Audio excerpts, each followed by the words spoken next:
नमस्कार दोस्तों, हार्दिक स्वागत है आपका। दोस्तों, इस वीडियो में हम संतान सप्तमी व्रत कथा सुनेंगे। संतान सप्तमी का व्रत माताएं अपने संतान की सुख के लिए रखती हैं, उनके उन्नति के लिए, उनके प्रगति के लिए, अच्छे स्वास्थ्य की कामना के लिए माताएं इस व्रत को रखती हैं। संतान सप्तमी का व्रत भादो माह के शुक्ल पक्ष की सप्तमी तिथि को रखी जाती है। इस दिन घर में ही भोग तैयार किया जाता है। भोग में खीर, पूरी और गुड़ से बने पुए का भोग लगाया जाता है। भगवान शिव को कलावा अर्पित किया जाता है।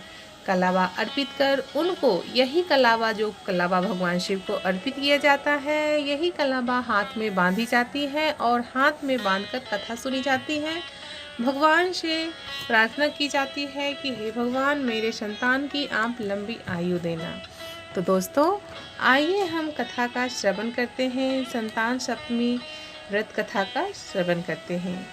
संतान सप्तमी व्रत कथा से संबंधित एक पौराणिक कथा प्रचलित है। इस कथा के अनुसार एक बार श्री कृष्ण ने युधिष्ठिर को बताया कि किसी समय मथुरा में लोमेश ऋषि आए थे। मेरे माता पिता देवकी तथा वासुदेव ने भक्ति पूर्वक उनकी सेवा की, तो ऋषि ने उन्हें कंस द्वारा मारे गए पुत्रों के शोक से उबरने के लिए उन्हें संतान सप्तमी का व्रत करने को कहा।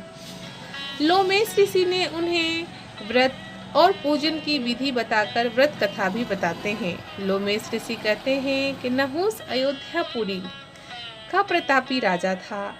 उसकी पत्नी का नाम चंद्रमुखी था। उसके राज्य में ही विष्णुदत्त नामक एक ब्राह्मण रहता था। उसकी पत्नी का नाम रूपवती था। रानी चंद्रमुखी तथा रूपवती में परस्पर घनिष्ठ प्रेम था।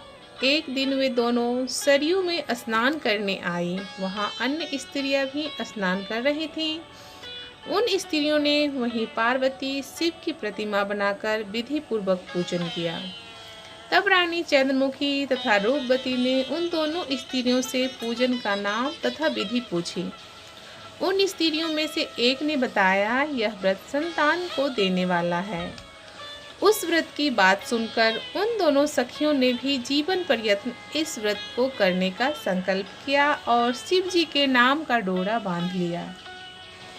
किंतु घर पहुंचने पर वे संकल्प भूल गईं। फलतः मृत्यु के पश्चात रानी बानरी तथा ब्राह्मणी मुर्गी के योनि में पैदा हुईं।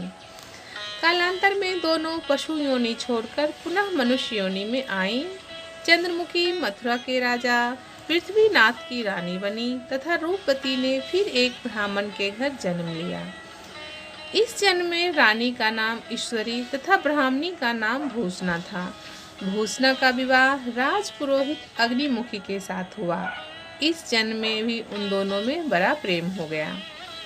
व्रत भूलने के कारण ही रानी इस जन्म में भी संतान सुख से वंचित रही।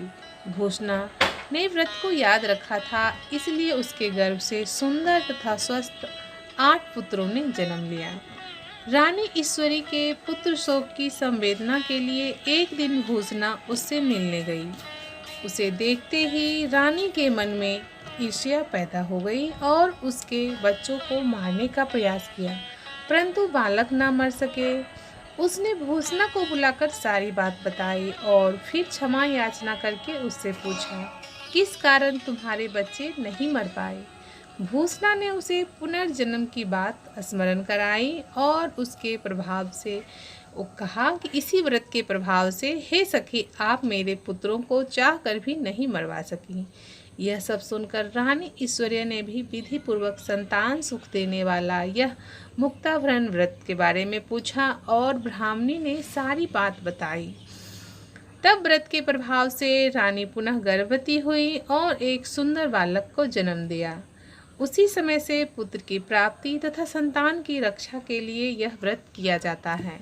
दोस्तों, संतान सप्तमी का व्रत में सुबह में जितना जल्दी हो सके उतना जल्दी पूजा कर लेना चाहिए और शाम को भी व्रत की कथा सुनने के बाद सायंकाल को भगवान शिव और माता पार्वती को धूप दीप नैवेद्य लगाकर उनको भोग लगाना चाहिए, उनकी आरती करना चाहिए।